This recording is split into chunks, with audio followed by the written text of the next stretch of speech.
And yo, welcome back to Crucial Conversations. We back at BD Local, ready to get it in again. It is I, your host, Dontay Harris. Look, I have the honor of having one of my good friends in here today. He's one of the great basketball minds that I enjoy talking to often. When I got some questions, I usually give him a call, and he answers some questions, and we throw ideas back and forth. And what he's involved in is very interesting to me. But we're going to get into that in a second here. He also is a graduate of Puyallup High School, played at TCC. Yep. Back when they was doing their major things with Hal. He was one of those. He was on one of those teams. Also, he is a coach's coach. A coach's coach. What I mean by that, he does mentoring the coaches and business professionals here locally in the area. He's also the CEO of Triple Impact Coaching. Yes, sir. .org. You can look that up. You can find him there. And overall, great guy. I want to welcome Arvin Mosley Jr. To Crucial Conversations. Man, What's up, man? I'm so happy to be here, Coach. I'm killer. I'm so happy to be here. Been watching, teasing us. You've been teasing us for a little bit. You know what I'm saying? Yes, I and have. You got a lot of fans off of some teasers. So here we are with the real deal, and I'm just happy to be here, brother. Oh, yeah, for sure. I mean, that's what we're trying to do. You know what I mean? A little marketing there. Yep. But to tell you the truth, I kind of just fell in it and then realized what I was doing and got a little nervous and ran away. You Yep. know what I'm saying? But Yep. I'm back. I'm Yep. back. And so we're coming with some episodes. So you're actually my first guest on Crucial Conversations in this BD Local studio. So That's man, love. That's love. I'm Yeah, glad yeah. to be here. When I seen you talk about, you're looking for some guests, and I had to put the GIF up there. You know what I'm saying? Yeah, I seen it. I was like, come on. I said, I seen it. Yeah. I seen it. I was driving to work and I seen it. I was like, oh, yeah, that'll be good. Because I Yep. wanted to get, I'm trying to do it weekly. So I'm trying to get in here once a week. Yep. So, first of all, what you thinking about, what's your team? You're a Seahawk? Well, yeah, I'm a Seahawks guy. Oh, yeah. Okay. Yeah. Seahawks, Sonics, Mariners. Oh. Sounders, Storm, you know what I'm saying? Go Storm, you know what I'm saying? Yeah. The Kraken? I mean, eventually the Kraken, 21, okay, another year away, but yeah. Yeah, okay. Yeah. For sure, man. So football season started up. Yep. Your guys' defense looks something vicious. You guys, they look Yeah. young and fast again. Look quite intimidating out Yep, there. young and hungry. You know, Coach Carroll loves those guys that fly around, play a lot of positions, speed. Definitely. Guys that can make tackles. Right, you don't got to be big, you don't got to be strong, but you got to make tackles. And so, I love everything about Coach Carroll's philosophy: win forever, always compete. Yeah. You know, him and Russell Wilson, that's a match made in heaven. If you're a football fan, you know. Yeah. I know Las Vegas is, you know what I'm saying. I know that's your little squad, you know what I'm saying. But yes, I'm a Raider. I'm a Raider. Die hard. You know, you guys got to change your jerseys every few years to try to keep up with the moves. But other than, but we're still the Raiders. Still the Raiders, though. Still the Raiders. Man. We'll travel well. We're fine. We'll be fine in Las Vegas. Believe me. Yes. The Raider Nation, I believe it. We're good there. I believe it. We'll be fine there, man. So I'm excited about a couple guys that we got. Some of our young players. Of course, our running back he's a goon. Yeah, I like him.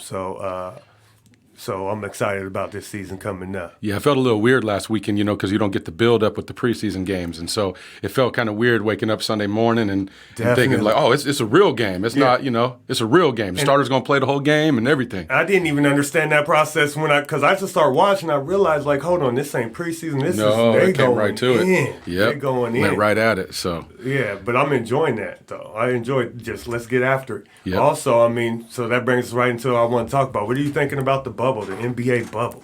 I mean, I love it. I mean, I think they did what they had to do to make sure that the season went when it did. And I think there's only been one instance of somebody kind of breaking the bubble. You know, Daniel House there in the last series with the Rockets. But other than that, I mean, it's been awesome. It feels a little like summer league though. I keep laughing because the coaches got their sleeves pushed up and they got the little 3/4 zip ups and then they had some tennis shoes. So it feels a little like summer league, but I love it. I mean, and you know what? You got to come to play. It's no home court advantage. It's no travel. It's a game today. We're on the same court. We've been playing on the same court. We all have the same practice facility. Everything's the same. Yeah. So it's who shows up tonight ready to play. I think that right there is what I've enjoyed the most. Yep. And going into it, I was excited about that. About the guys going in there, you stuck in the bubble. Yep. It's hoop. And you see the guys that are still playing are the dogs. Yeah. The dogs are still playing. Yeah. You can see you got to be a tough guy. Yeah, yeah. Like, you got to walk around that bubble. You're a tough guy, and you're going to have to see the guy. You got to walk with it. You got to walk with it. Yeah, and it's no surprise that Jimmy Butler is where he is with the Miami Heat. I'm just going to say it. You know, I mean, he's a bulldog. Ain't no way around it. Yeah, you can see it in his eyes. Then that doesn't necessarily work the same, though, if you're traveling to Milwaukee, if you're traveling to Boston. But that mentality that he has in the bubble, he's that guy. Yeah, so, in the bubble is different. Yeah, you're all stuck in the room. Yeah, man. You're stuck in the room. Y'all eating buffet together. Y'all buying coffee. Say Jimmy Butler's selling coffee out his room. You know what I'm saying? So he's fired up. Big head coffee, I think he calls it. So he's fired up. Yep. That's what's up, man. So yeah, I'm enjoying that too. But the reason I wanted to get you in here. Reason I want to get you in here, a big thing with me as I've been trying to develop and master is like mental preparation. Mm-hmm. A lot of my basketball game and just my philosophy on life is mentally preparing myself on what I'm going to be doing. Yep. I'm 42 now. Over the years, I've learned how to do that myself, and now I'm researching into it a little bit, trying to learn some more. Yeah. And then. Lo and behold, I decided to stop by and talk to you, and then you had mentioned that you were going to be doing what do you call it? Mental skill development, right? Okay. You know, we do physical skill development. You know, people have personal trainers at the gym, and so basically mental skills development. Yep. Okay, yeah. So then that just sparks start flying. Yeah. And I'm just thinking, well, now that's interesting. Yeah. Now that's interesting. So, what is it that? What is something basically like for someone to start training themselves? What is something basic that you can start doing? I would say one of the first things you want to do is get a little bit of self-awareness of how you talk to yourself.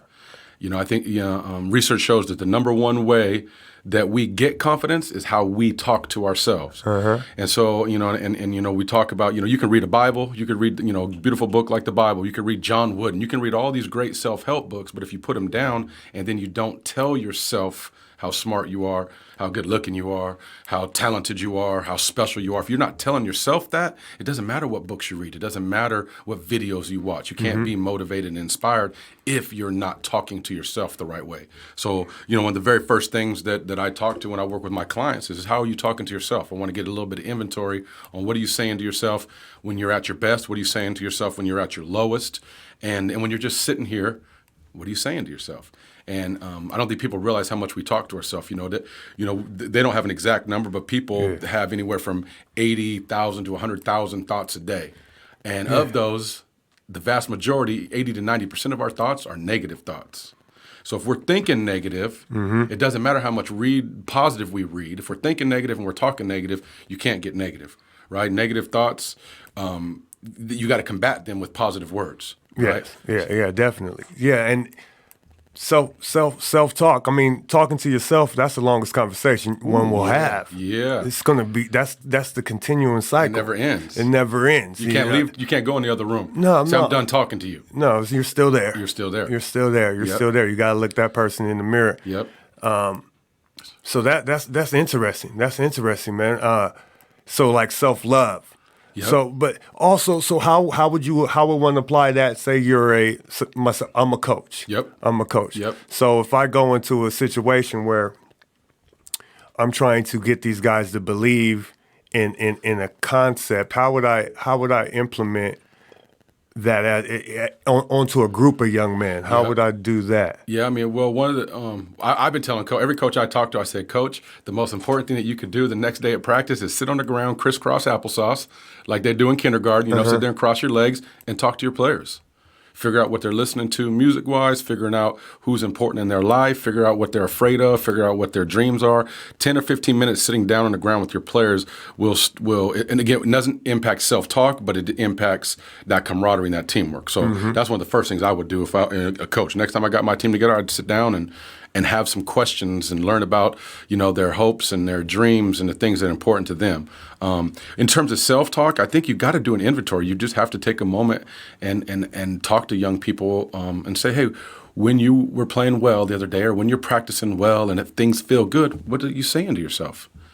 and then let them write it down. And then say, when you wake up, what are some of the most negative things that you say to yourself? Because they'll tell you. You and I could sit right here. We can think of the things that I'm not this and I'm not that. And you and I could write a list of all the bad things that we tell ourselves every day that we fight, right? Yeah. Even me, who's studying this and practicing it, I put it in practice, I still hear those negative thoughts. Yeah. I've just learned how to counter them. Right. And I still having an awareness, you got to have an awareness of what you're saying to yourself first before you can do any change. Right. I mean, if you don't know, it's just like a player. If a player doesn't know he's doing something wrong, that's our job as a coach to kind of point that out. Yeah. And so same thing with ourselves. We got to do a self-appraisal, a self-edit, right? A self-scout, right? You watch film, you scout the opponent. Well, you got to scout yourself, man. Yeah, definitely. What are you saying to yourself? What are the most common negative phrases that we say?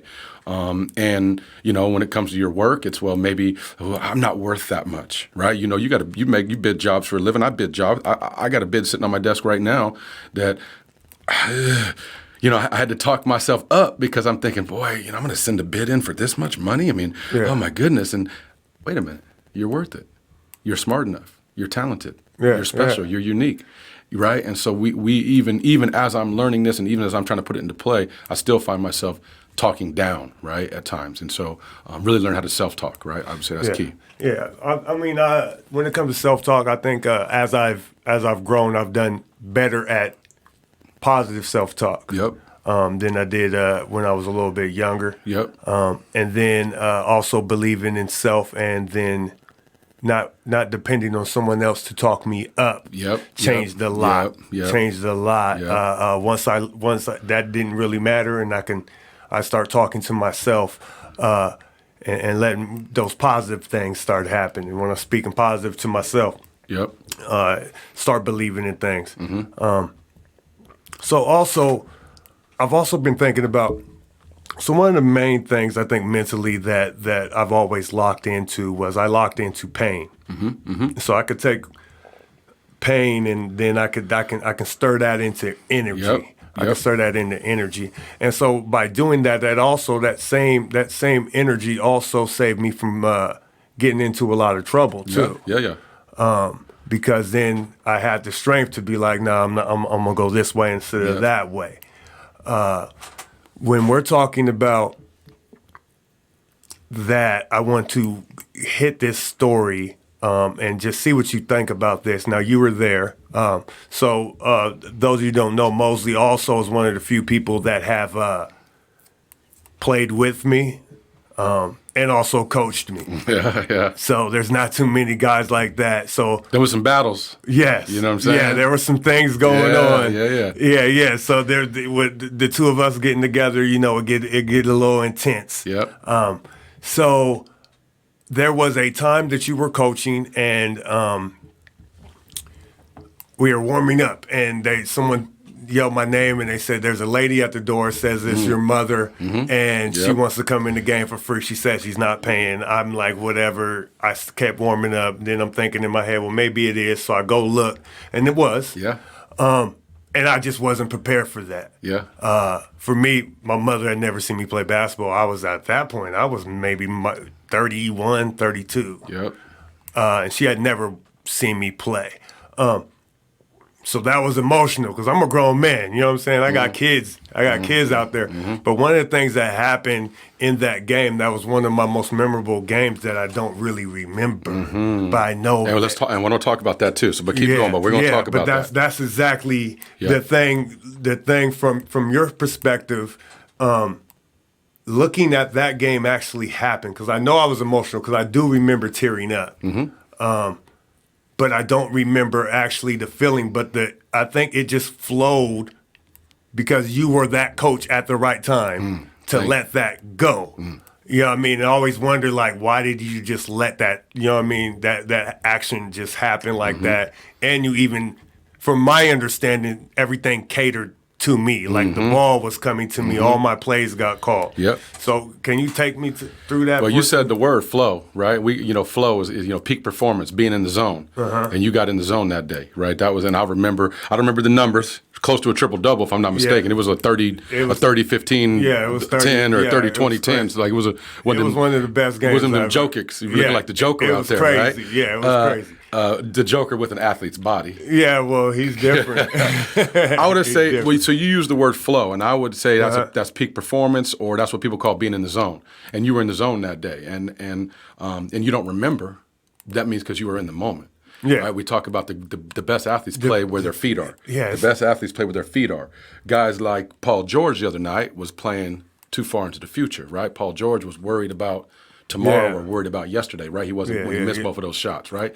And in that moment, you were in flow, right? You were in the peak performance. You were at the spot, and I don't know how I sensed it, but you and I are real similar. You know, our birthdays, you know, I think we was born about 12 or 14 hours apart from each other. You know what I'm saying? For sure. You know, years apart, but I'm just saying in terms of, astrology, and you and I are so connected at the hip. And what I saw in you was you were ready, though. You was locked in. You know, you were somebody who played with that pain. And I think we teach young people not to play with anger and pain sometimes, and I don't think we realize that is a place, it's okay to go there, I think. Yeah. As long as you don't cross any lines, as long as you're using it productively. Pain has a very valuable place, right? You learn as a young kid, you touch the stove, it's hot, you don't touch it again. That's pain, right? Yeah. And I think you were somebody who were able to take your emotions and your feelings and put them out in the court and just to demolish the opposition in the most professional, respectful, polite way possible, right? Yeah. You know what I'm saying? You're going, You're going, right? You're going, And again, I do remember. I remember being in the locker room, in the back little locker room, and we were having a little pregame. This is one of the ones we didn't really have much to say. It was one of those games. I think we said the Lord's Prayer.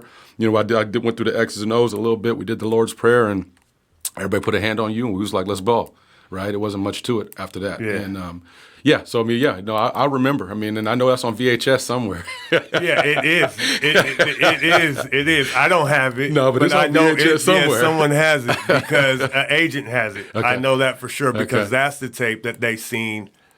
I was overseas and one of the coaches seen me and was like, "Yo, I seen the tape where."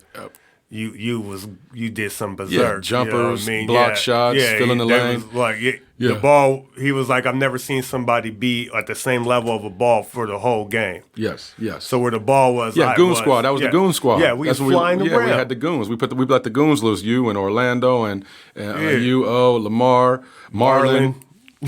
Marley Marr, you know what I'm saying? Kaizen training, shout out. Yeah. I remember. But again, that was just about being locked in and, like I said, playing in the moment. Yeah. Right? Because if you had thought too much about your mom being there, you wouldn't have performed that well.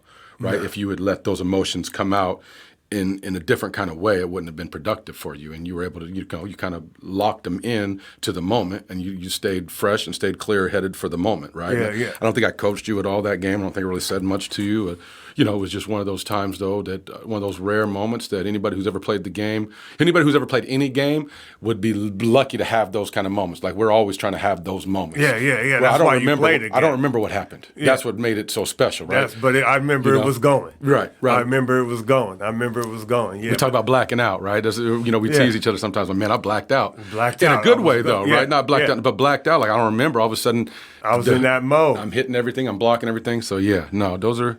But that's what that's part of the training that I'm doing now is trying to help athletes find ways to get into those moments.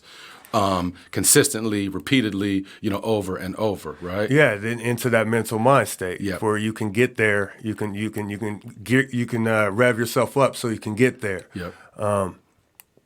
Another thing, I just lost it, but I should have wrote it down. That's why I got this pencil here that I'm not really using. It's obviously, all right, man. We here. You know what I'm saying? We out here. But it was along the lines of that's exactly what it was.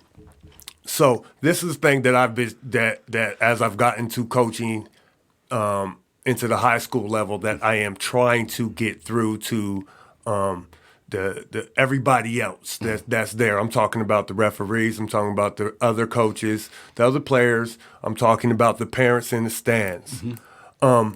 Is that it's okay to play emotional. They have it so dumbed down that some of these kids that can get to that point and play to that point almost as if you're going to get into a fight and control that and can play at that level right. and play well there right. aren't getting opportunity because as soon as they get to that level, they're told to calm down, which is a pet peeve of mine because I had to get there right. to play. Right. You know what I mean? And then you got guys that come in there, they can be talking to people in the stands, still go for 30. Right. But that's not my game. You know what I mean?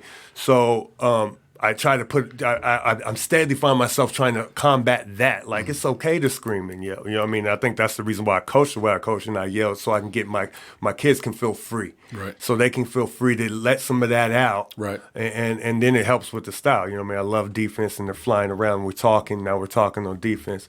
So that's been a struggle. You got any? What do you think? You got any suggestions with that so I can? Well, the one thing I would say is it's different with younger people because they don't know where the line is. And now you think about yourself. You and I are both players that have crossed the line, right? Yeah. Not because we're bad dudes, but because we got to a spot to where we drop an F-bomb and we get a T. Or we elbow somebody when we, maybe shouldn't have, and now you're getting a T, or you get a foul or something like that, right? Yeah. And so it's tougher for young people because they got to explore those limits, right? We all have to explore our limits, and so I think there's that part there's that piece that we have to be careful with. There's also a piece where coaches want control, right? Coaches are control freaks by nature, right? That's we're trying to be in charge. So if I got a kid who's yelling and screaming, and I feel like his focus is elsewhere, and I'm trying to rein him back in. That is the nature of coaches, right, for the most part. Yeah. That's why you look at some of these NBA coaches. That's why Eric Spoelstra is going to go down as one of the best coaches in the history of the game, because Eric Spoelstra don't get in the way of his players, right? I mean, you've never seen Jimmy Butler be this calm, have you? Not calm. Let me take that back. You've never seen this Jimmy Butler play with this much poise. Yeah. He's still a wild bulldog out there just doing what he does, right? Playing the way he plays, but it's with poise, though, right? And Eric Spoelstra has found a way to say, no, Jimmy, be you. I'm not going to tell you not to be you, but just understand that some of those things are not productive. So like some of those things you talk about, they might not be productive, right? If the officials are mad because a kid drops an F-bomb, well, then it's not productive, right? And so we have to teach kids, right? We have to teach these young people how to play with emotion, how to play to the edge that they can play at, but still be productive. Yeah. And I think it took you a long time. It took me a long time to find that, right? Yeah. You and I could play one-on-one and want to fight when wouldn't hit each other. But we could get all the way to that point where we're staring at each other and grabbing each other but won't punch each other, right? But it took us years and years and years to get there. And I think sometimes with teenagers in 2020, right? Because 2020 ain't 2019, right? And I know that sounds funny, but where we're at today ain't where we were. Yeah. Everything's different. Everything's different in 2020. And so I think it is on us as coaches and as leaders of young men to find ways to let them explore their emotional side and let them explore some of that pain that they might want to play with. But we do got to kind of rein it in a little bit because it is counterproductive if the referees are calling it. It is counterproductive if they're being distracted because they're so busy talking trash that they lose sight of their defensive assignment, right? Yeah. And so, I mean, that's just something that as coaches, as leaders of young men, that we have to find a way to help them channel that energy the right way and again, not cross that line. Oh, yeah. I think right now is I've seen it. I've seen it affect. I've seen the guys move in a different manner. Yep. And I think it's quite effective right now. So I'm enjoying that. Yep. But the coaching bug done bit me. I'm stuck. Yep. I'm stuck. I like it. It's crazy. Yeah. It's crazy. I got notepads now that used to be rhyme books and now they're playbooks. And it ain't the coaching bug. You know what it is? It's the teaching bug. True. You love to teach the game, right? And I used to think it was the coaching bug too, right? I'm with you. You're right. But I'm a language guy, right? And as I'm getting older and develop my language, coaching, I'm not as much of a coach, so to speak, as much as I am a teacher of the game, or a teacher of mental skills, or a teacher of, I coach coaches, we say, but I'm really teaching coaches how to be teachers. Triple impact coaching, name my company: teaching, leading, caretaking, right? Triple impact. You're a teacher, you're a leader, you're a caretaker. And so yes, you got the coaching bug, right? It bit you, but when you start talking about them notebook, man, you're a teacher now. You've kind of transformed into, you want to teach the things that you've had in your life and take the challenges and struggles you've had and kind of pass that on to these other young men. And that's the goal. Yeah, man. That's the move. That is the move. That's the move, man. Trying to be me for me when I needed me. I mean, that's y'all get that trickery right there. Yeah, and I'm the same way. Yeah. Now we also have our own children, right? And definitely, and grandbabies too, right? Yeah, well, you know what I'm saying. I got two of them. Smiley, calm down, man. Right? Come on now. And so, and you're exactly right. I'm trying to be the father, that and I had a good relationship with my father. Obviously, he's the man for me, but I'm still trying to be that for my kids, right? Yeah, and then obviously for all the young people that I work with on the basketball court. Yeah, it expands.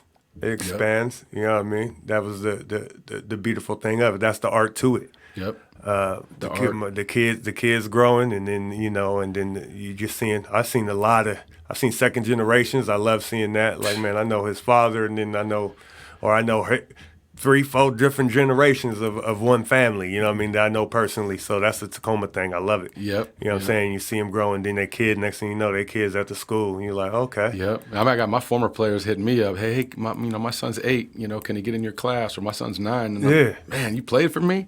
Now I'm training your kid? Okay. I like it though. Yeah. But that lets us know that I think to a degree we're doing the right thing, but it also just speaks to that give back. And I think that's who we are at our core. You and I are similar that way. It's the give back. It always has been, right?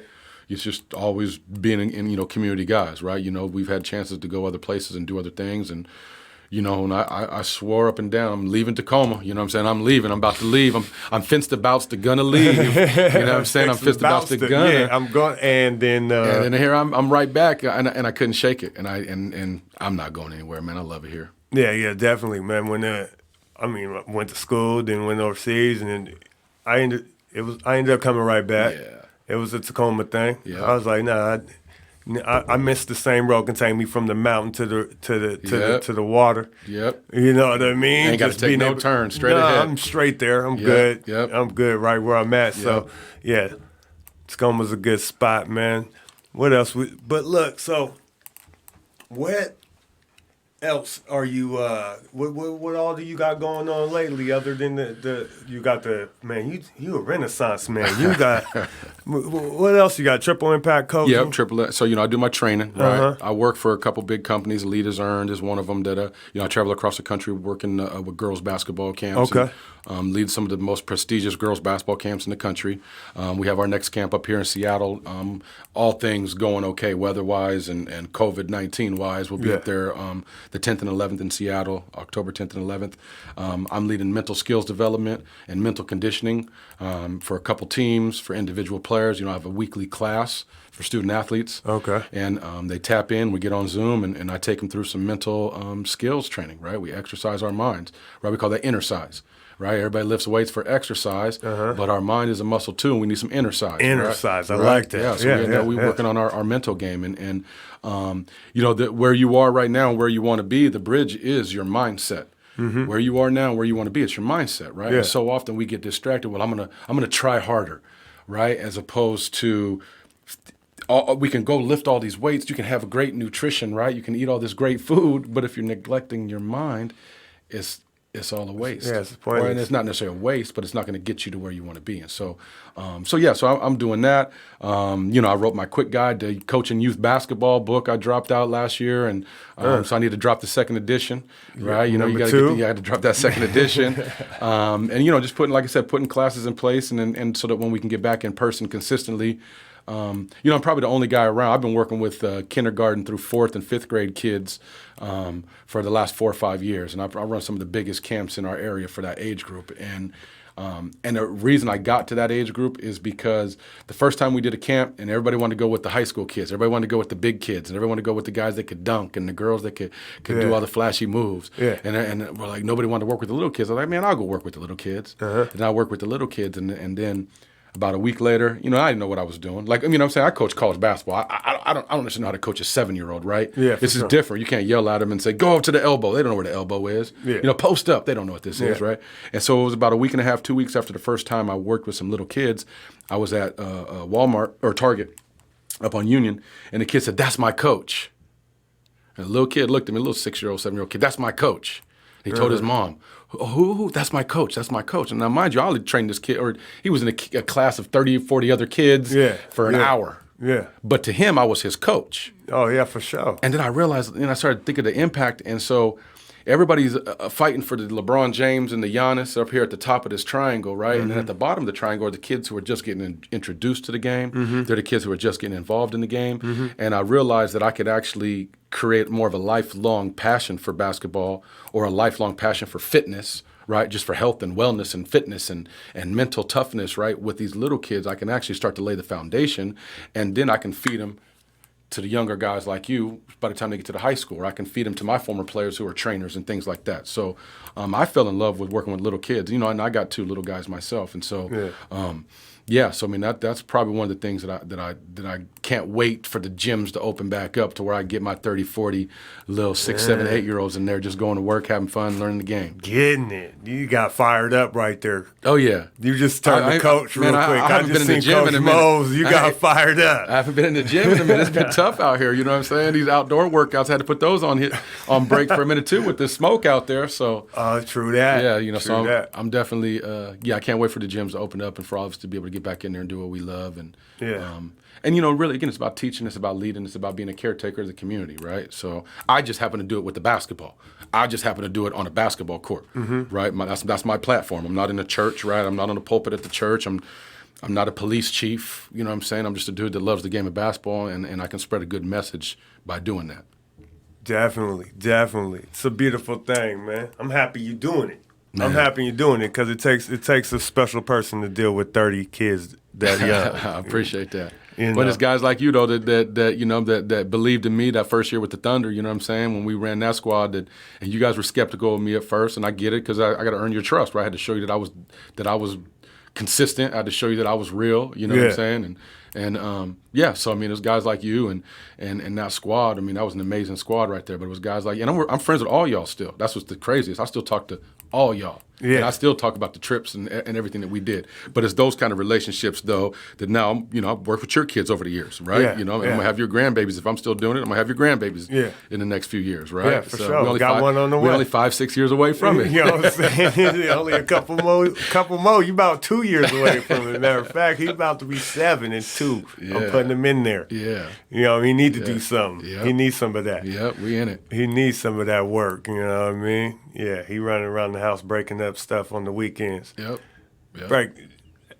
Come on, man. Yep. The little mini hoops is crazy right now. They put it at my house, though. The mini hoops a whole nother level. Yep. It's not like the mini hoops we used to have. No, they got breakaways now. They got the spring on they got the spring on the back. They hanging it from the door. They don't put it on top of the weight bench, on top of a mattress in the living room and be getting after it. Yeah, my kids already broke. We're on our third one in quarantine. So, Yeah. you know, they got. I got a cheap one for them. You know, $25, $30 little one. That didn't last long. Then we got the little more expensive with the little glass backboard with the breakaway, and they didn't understand. So my kid, he shacked it, and he broke it, and he had the nerve to ask, Dad, you gonna fix this? What you mean I'm gonna fix it? You broke it?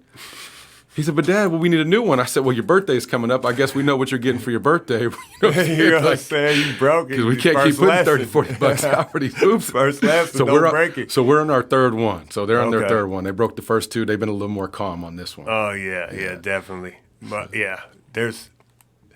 I'm almost out of the hoop breaking stage at my house, almost. Yep. But then, like you said, the grandkids come in and just started the cycle all over. Oh, yeah, it doesn't matter. I was like, oh, man, I thought I was done. Yep. But nah, the mini hoops back up, they getting after it again. Yep. You know what I mean? So, but it's a beautiful thing. It's a beautiful thing. Well, shoot. On my closing, I also want to tell you guys, and we want to talk about one thing that evidently popped up a couple times today in this conversation was the conversation that you have with yourself. Okay? Don't be like... If you listen to all my other podcasts, I talk about be comfortable, being uncomfortable. So be comfortable being uncomfortable, being yourself, man. Don't put yourself in a situation where you're not being you. Look inside yourself, get your own self-confidence, okay? That conversation you have with yourself is the longest conversation you'll ever have. You'll be talking to that person for the rest of your life. Talk to your soul. Talk to your heart. Connect all of it together. Breathe. One of the things that I do in the morning is I take time to myself and I breathe and I get ready. Get my workout in. I have my regimen. I prepare myself. Okay? Start doing these things. So when things that come and they try to throw you off kilter, you're a little more sturdy. You know what I mean? Get your core together. You know what I mean? Let me leave. Can I leave you all with something too before Yeah, we for shake sure. out? For sure. And everything you're saying is that's the most crucial conversation that you can have is the one with yourself, right? Yes, indeed. And so what I teach my clients, one of the first things that we talk about when I introduce skill or mental skill development, we talk about spitting game. Like every day you got to spit game. Every day you got to kick game, okay? Game is an acronym. Every day the G stands for gratitude, right? Every day you got to have some gratitude. Yeah. The A stands for affirmations. Every day you got to tell yourself, You're special, you're smart, you belong, you're unique, you're beautiful, you're talented, right? The M stands for mindful.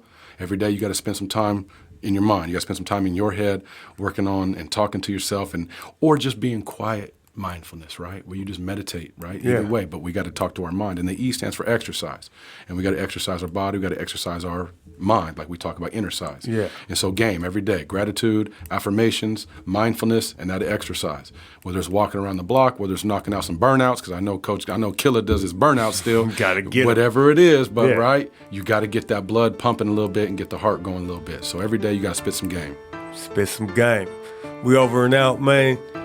I want to thank my guests, man. My guy came through, Coach Mersey. Much love. AKA Merk, you know what I mean? So it was a good time, man. I'm over and out. I'm out of here, man. I'll talk to y'all later. Game.